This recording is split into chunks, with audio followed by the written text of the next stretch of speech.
what did he say to you? You said you were the recipient of his temper. It was an off-the-record conversation. It was a long time ago. It was, suffice it to say, it was an article in the paper he wasn't happy about. I hadn't written it, but it was in the paper that I worked for at the time. And it was letting me know.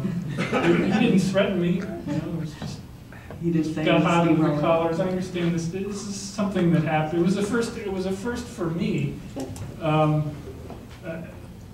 But it's something that other governors have been known to do.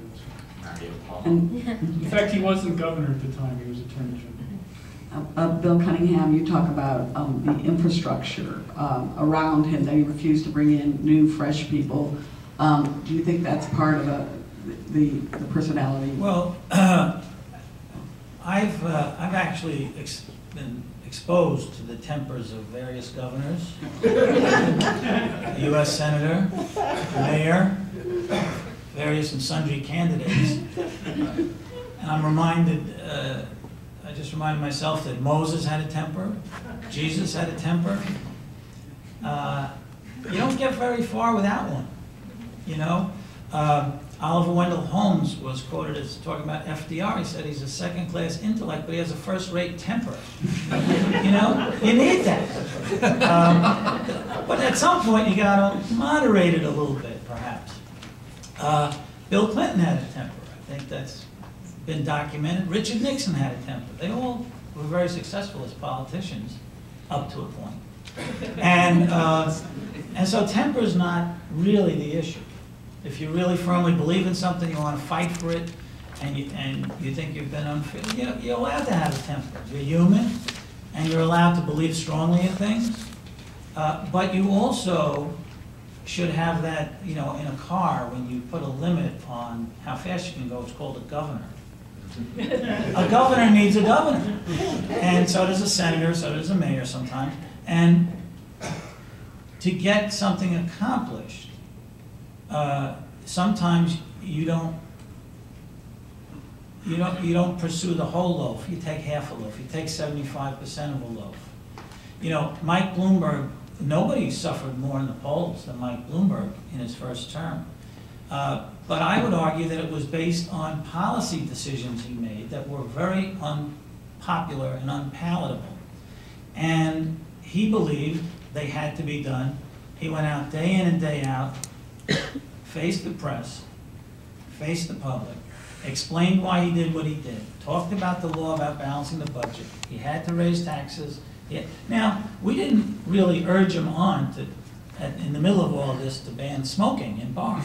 But he believed that was something he had promised in the questionnaire, and he lived up to his promise. And he said, well, we'll find out if democracy works the way it does in the textbooks. You know, you do what you think is right and leave it up to the voters. And in his case, it worked out. Now, we did have a fairly good campaign treasury to work from for the re-election.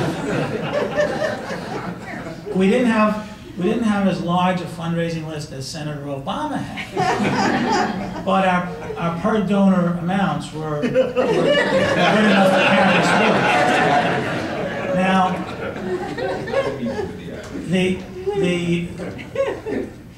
the mayor, with all of the money that he had, with all the resources that he had, he ended his campaign organization upon taking office. I know, I was on the board of directors of it. We filed all the papers, dissolved the 2001 campaign committee and the organization, and he did no polling as mayor until he became a candidate again. So he would go out and say, you know, I don't pay attention to polls. He wasn't taking them. And I don't know about Bill Hammond. He was, I think, still working upstate then. I don't think he was working for the news then.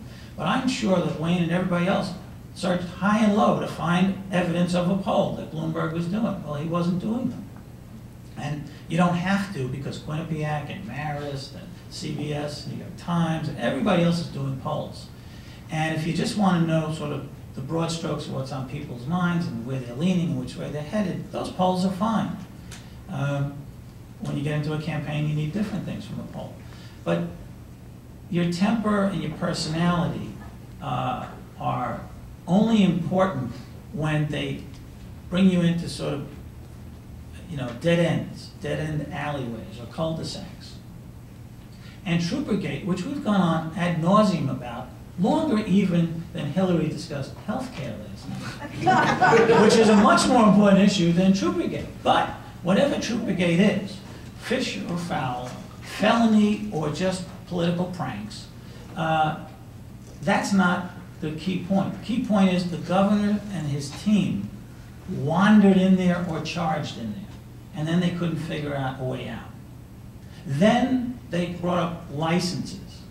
Maybe they thought they could discuss a policy and that would distract people. Well, it certainly did, and it distracted his poll numbers downward. Right? Then, in the middle of all of that, and there was just a report put out by the Inspector General this week, and a person on the governor's staff was accused of trying to bully or force to resign a member of the Public Service Commission. So that here was another thing bubbling around in the press and in Albany, in the corridors of government, that would, sort of not put politicians at their ease, not because the politicians in Albany particularly care if you bash the Public Service Commission. In fact, and I've said this to others, I think the governor should have come in and picked an agency like the Public Service Commission and bashed the hell out of it. Why? Because, well, Rudy Giuliani gave that advice to Mike Bloomberg. He said, when your poll numbers go down, pick on the Port Authority. It's worth 6 points anyway.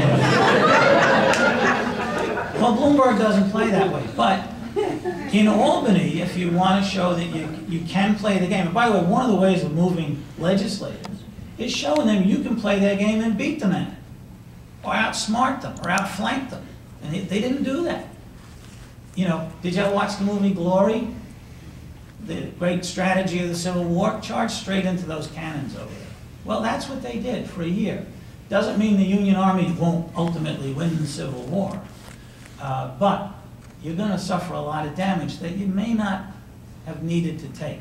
And I think that's a function of the personality of the governor and the personality of the staff around him, that I don't think, there might be one or two people there who have credentials of their own, but people who grow up under one person in office, who owe their rise and their titles and their status in the world to one place, don't have the depth of experience or the breadth of experience and the standing to say, there's another way to do this, we should look at it. You need experience to do that. And a governor, a mayor, a senator, a president who doesn't seek out that kind of experience to stand up and talk to him bluntly, or talk to her bluntly, is shortchanging themselves and ultimately the agenda they set. Well, you mentioned Rudy Giuliani, who has very similar characteristics. George and Wayne, maybe you could address. Do they have a lot in common, being former prosecutors, being very insular with who they surround themselves with? I think